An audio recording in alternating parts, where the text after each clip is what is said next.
It must be Thursday because it's time to say a very good morning to Peter Hitchens. Peter, how are you? Good morning, Mike. I'm reasonably okay. Good.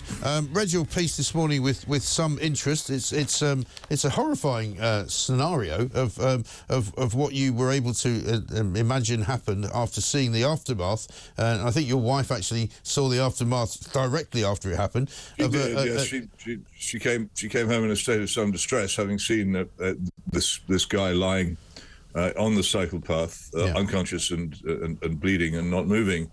And it was plainly something. It's a cycle path which both she and I and thousands of others use in Oxford every day. Yeah.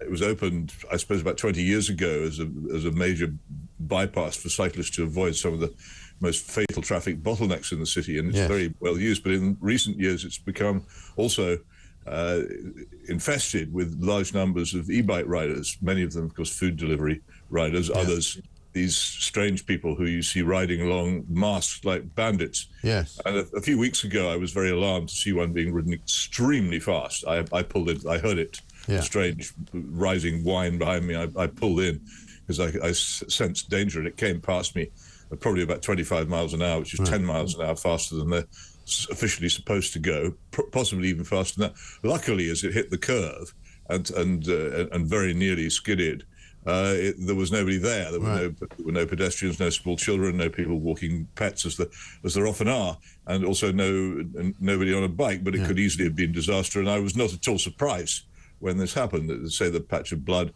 I haven't checked it this morning, is still there from the accident. Two things though. When I began to look into it, using my remaining journalistic skills, it was almost impossible to find out any actual details of it. The police knew nothing of it. The local hospital, in this lofty way they all now have under all these strange rules about data protection, wouldn't even discuss the state of the patient unless I knew his or her date of birth, grandmother's maiden name, and everything else, which of course I had no idea of. And the only people who would admit that it happened were the South Central Ambulance Service, who had sent 3 vehicles, 2 ambulances and one other vehicle to the scene, because they'd been told by a doctor who'd actually been among those witnessing the event that it was very serious. So I don't know. But the fascinating thing is that when I checked with the Department for Transport, on Monday morning, I know it's bank holiday, I did speak to their press office and so, what are your figures on e-bike accidents and injuries and fatalities? And 2 days later, they had nothing. They don't keep those figures. They don't compile. Police apparently do have them, but if they're anything like the Thames Valley Police, then a lot of these incidents go by unrecorded because it doesn't happen on a road. And nobody mentions it. They are terrifying, these machines. They really are. And when you said it was going very... a lie about them. They can only go at 15.5 miles an hour, when anybody knows that these governors which are put on them to keep them at that speed are very easily evaded, and they are evaded all the time. Yes, and we know as well that an awful lot of people are now buying in sort of, a kit which can convert an ordinary bicycle into an electric bike literally overnight, and you put one of these sort of rogue batteries on it which you buy from China, which can occasionally spontaneously combust. Well, there's that too, But there's these conversion kits. I don't think anybody even knows how many of these things there are in the country. And when you said that it was doing about 25 miles an hour, I mean, I've seen them going quicker than that here. I'm sure that it was, of course, unless you have a speed gun, you can't say for certain, but you can tell when something's going faster than 15 miles an hour without much difficulty. I can get up to 15 miles an hour on a good day on my push bike. I know how fast it is and how fast it looks, so it's not difficult for me to work out that someone's going faster. But they also sustain these speeds, and a powered machine is just much more dangerous to you if it hits you than something which is powered only by muscles. But the other absolutely fascinating thing is this: in the whole of our road safety policy, really since the 1930s, has been based on registering vehicles so they have number plates, so they're traceable, and getting drivers to pass a test.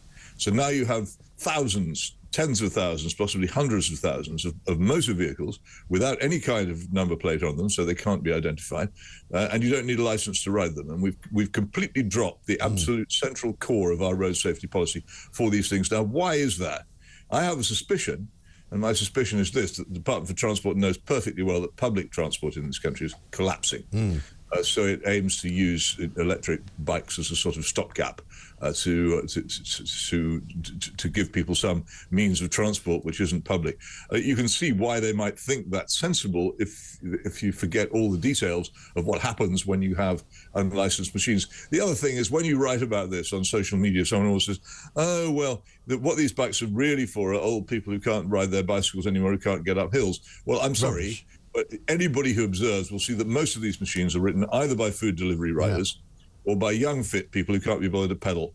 And that's what they're for, and that's how they're used. If anybody wants to, if your granny wants to ride up a hill in Cornwall, she's probably got a driving license. She can get a motorbike with a number plate on it.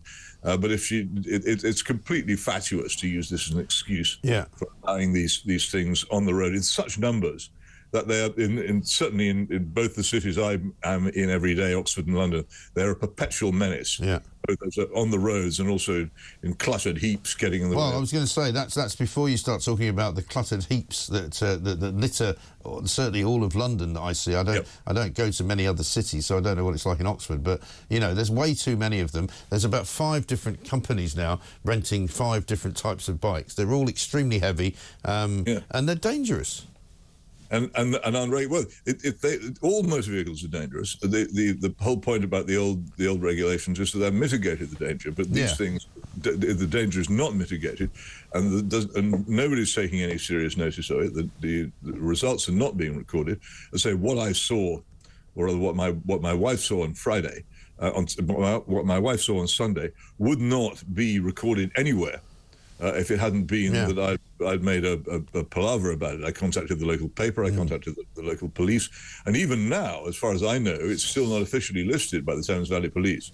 There's been no report of it, which they regard as official. The fact that I contacted them about it doesn't make any difference. So that event did not happen. The man lying there on the cycle path, unconscious and bleeding, and not moving, that didn't happen officially.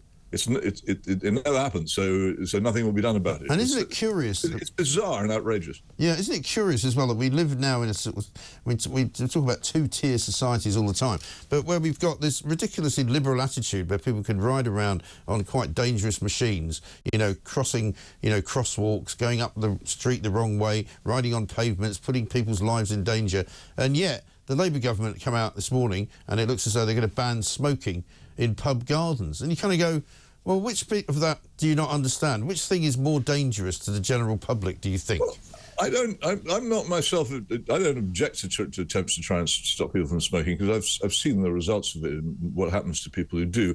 I just think the same attitude should be applied to electric bikes. They should be consistent.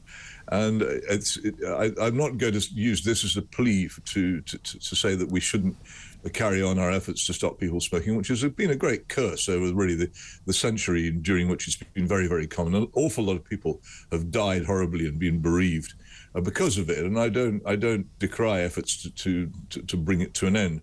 But you're exactly right. If you're going to take that attitude to smoking, you certainly ought to take it to e-bike. Well, also, your other pet peeve, they will not, I'm sure, take the same attitude to smoking marijuana. Because, well, they don't. Because they don't. And so they ban smoking cigarettes, but you smoke as many joints as you like. This is exactly so, and it's an inconsistency which I don't say that's an argument for making for treating all crimes like possession of marijuana. I say it's an argument for enforcing the law against marijuana at least as strongly as we enforce the law against cigarettes. Yes, but they fear, unfortunately, they won't do it.